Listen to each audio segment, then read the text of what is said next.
It is a vibrant university city with over 220,000 residents, including 21,500 students. In fact, the university is amongst the oldest in Germany, dating back to 1457.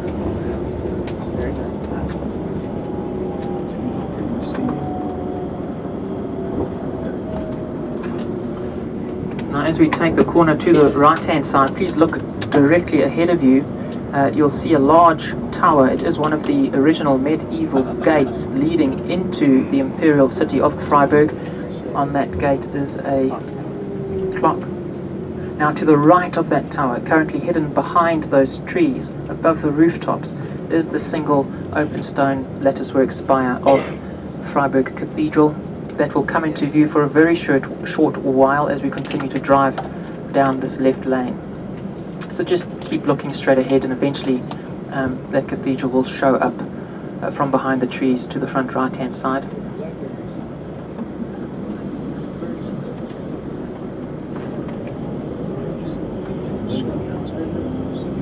Okay, it is shrouded in scaffolding. Several hundred centuries of war and weathering has taken its toll on the soft sandstone, so it is currently undergoing renovation.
Okay. The tower. That was right. Did you see where the church was?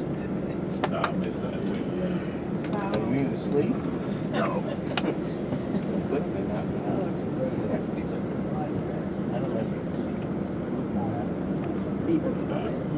You can try and have a look on the right hand side every time we pass through any one of these traffic lights. Have a look on the right, you may get another glimpse of it. It's either at this one or the next one, including one of the gates and the cathedral.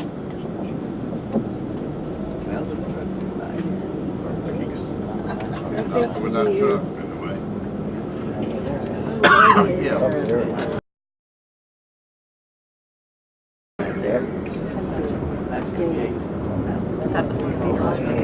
Look on the right here as well, far back. There's the spire.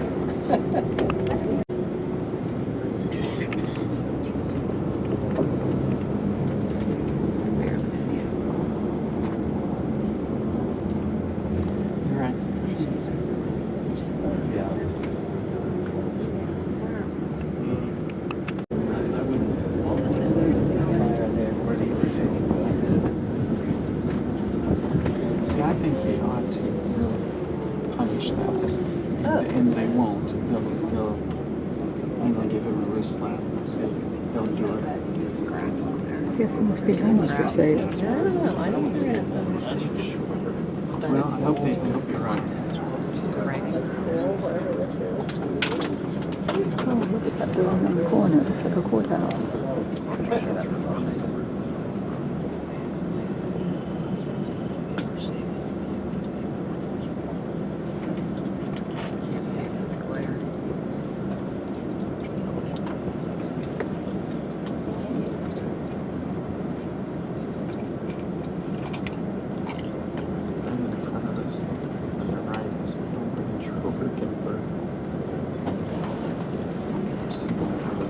Oh, yeah. Oh. Okay, look to the right hand side when we pass through these traffic lights as well.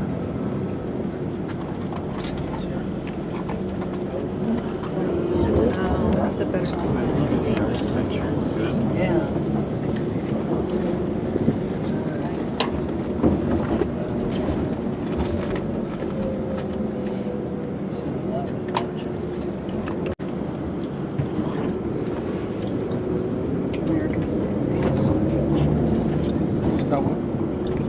It's a California nails, American style. For their yeah.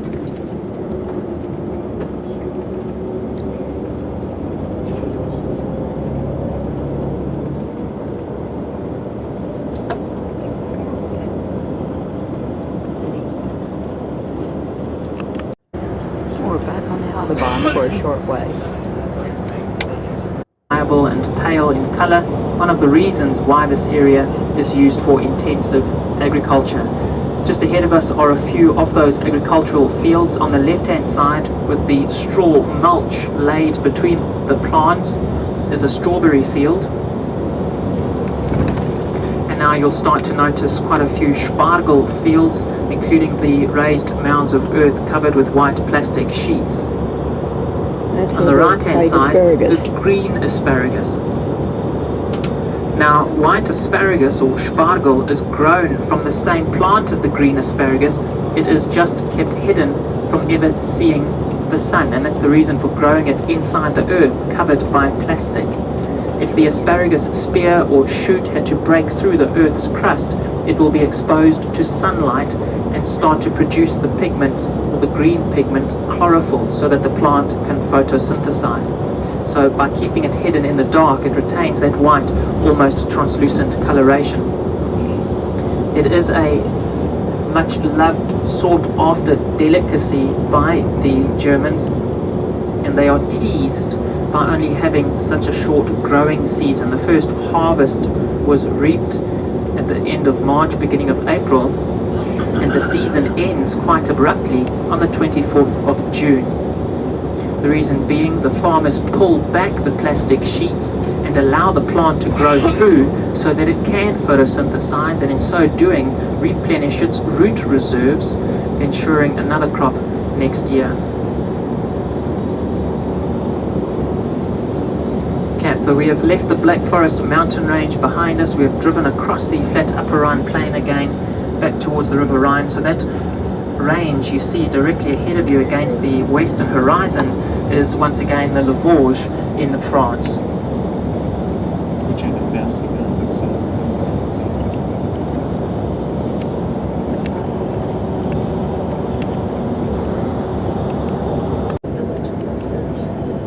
There's a terrace fields of grapes way over there.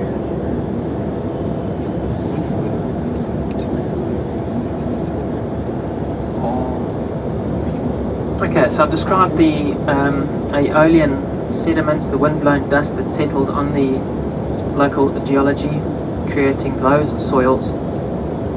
Now, if you continue to look at these maize or cornfields to the left and right of you, not so much here, but a little bit further on, it's a lot more prominent. You'll notice that they are quite stony. Okay, and a closer inspection of these stones will reveal that they are water-worn pebbles, indicating that these soils are of alluvial origin. Now, the River Rhine is currently flowing about 1 kilometer or less than a mile to the left of us, but as recently as 200 years ago it was flowing through this area. It was a completely different river system, comprising several channels intersected with islands, flanked by vast floodplains. It wasn't uncommon to breach its banks.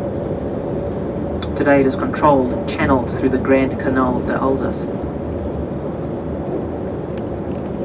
In fact, Breisach, the town just ahead of us where your ship is docked, is a Celtic word that means breakwater. A breakwater is a wall-like structure, usually constructed along coastlines to protect the shoreline from the erosive action of waves. In this case, it was protecting the city of Breisach from the waves of the River Rhine. So Breisach was originally founded inside the full width of that river system, before the Rhine was moved further to the west in the 1800s.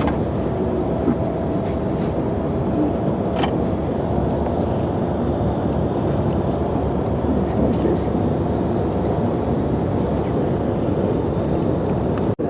This looks like they might be onions.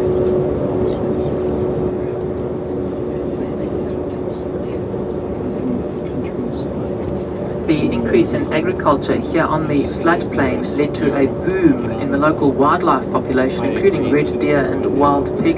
If you look on the left-hand side, you'll notice the farmer has erected a white electrified strand along the fringe of the forest in an attempt to keep the wild boar out and to prevent them from raiding his grain crops.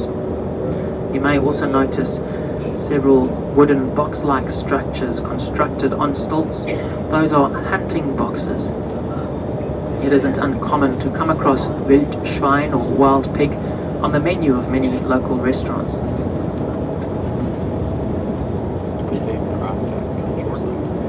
Modular-like buildings with a pale grey colour, that is the temporary residence or accommodation for refugees from countries like Syria, Afghanistan and Iraq. There was an unprecedented increase in refugees into EU member states during 2015 and last year, the majority of which were accepted by Germany. So even small tourist towns like Breisach have had to find the space to accommodate them.